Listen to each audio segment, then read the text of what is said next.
meu nome é Natália Biagi e esse é o canal Coisas de Psicologia. No vídeo de hoje a gente vai falar sobre ansiedade, uma palavra que a gente fala muito, que a gente escuta muito, que todo mundo acha que tem. Ansiedade é uma coisa comum, é uma coisa que de fato a gente tem.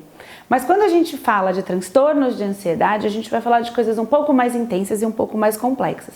Mas vamos falar um pouquinho primeiro sobre o que é ansiedade. Ansiedade é frio na barriga, é um suador, é uma angústia, é uma expectativa pelo que vai acontecer. A gente costuma dizer que a ansiedade está muito ligada ao futuro. É a gente que pensa muito sobre o futuro. Todo mundo tem ansiedade? Tem, todo mundo tem. Agora, quando é que eu sei que a minha ansiedade está começando a me trazer prejuízos, está começando a se transformar num transtorno? Quando eu começo a ter prejuízos, quando eu começo a ter desorganizações no meu dia e eu começo a não conseguir mais executar as minhas coisas. Eu fico tão preocupada com o que vai acontecer, eu fico tão ansiosa e fico tão esperando o que vai acontecer que eu acabo não conseguindo realizar. Penso e não faço. Sintomas que a gente conhece, a ansiedade é um transtorno que está muito ligado a sintomas físicos.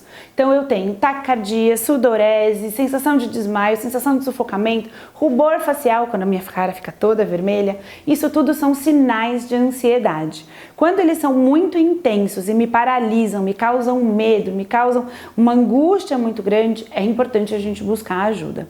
Não dá pra gente buscar ajuda com qualquer sintoma de ansiedade.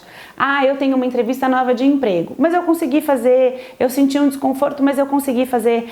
Eu tenho um novo encontro. Isso é normal, é importante a gente sentir essas coisas. Isso mostra que a vida está acontecendo e que a gente está sentindo. A gente só vai buscar ajuda quando eu não consigo fazer as coisas, quando a ansiedade, esses sintomas todos que eu descrevi, me paralisam, me bloqueiam e me impedem de realizar alguma coisa.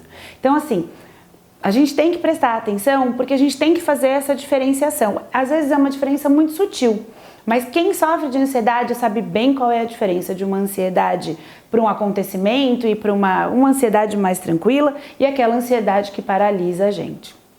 Se você conhece alguém, se você está passando por alguma dessas coisas, busca ajuda. Existe tratamento para ansiedade. Qual é o tratamento? Eu posso ir ao médico, ao psiquiatra, tomar remédio para me ajudar a diminuir os sintomas, para diminuir a intensidade desses sintomas.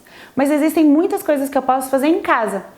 Contar até 10, respirar fundo, meditar, pensar em coisas positivas, mudar o foco daquele pensamento que veio e que está me causando ansiedade. É importante que quando a gente quando a ansiedade dispara, quando a coisa começa, é importante que eu consiga ventilar o meu cérebro, parar, pensar e organizar o que eu estou sentindo. Como a ansiedade é uma coisa muito ligada ao futuro, geralmente ela vem num pensamento muito rápido. E aí quando a minha cabeça está pensando muito, eu não consigo organizar os pensamentos. Então é importante, quando eu percebo, quando eu identifico que eu estou entrando numa crise de ansiedade, me concentrar, respirar, contar até 10, se eu sei meditar, se eu gosto de meditar, isso é importante. Se não, busque outras coisas que te desacelere. Quando a gente entra numa crise de ansiedade, o pensamento dispara muito rápido. E a gente, para diminuir essa crise, para sair dessa crise, precisa diminuir esse pensamento. Isso é muito importante. Até para a gente conseguir lidar com o paciente que vem buscar a nossa ajuda e lidar com quem está ali do nosso lado entendendo. Respirar, se acalmar, se concentrar em outras coisas, isso faz toda a diferença. Se você perceber, eu comecei o vídeo falando bem mais rápido e vou encerrar o vídeo falando mais devagar. Isso é uma das coisas que a gente tem que fazer. A gente tem que desacelerar e a gente tem que ir mais calmamente, até para a gente conseguir organizar os pensamentos e evitar entrar numa crise. Se ficou alguma dúvida, se você quer colocar alguma pergunta, fazer algum comentário, se inscreve no canal, manda suas perguntas, conversa comigo pra gente ir de novo falando mais sobre esse tema. Meu nome é Natália Biagi e esse é o canal Coisas de Psicologia.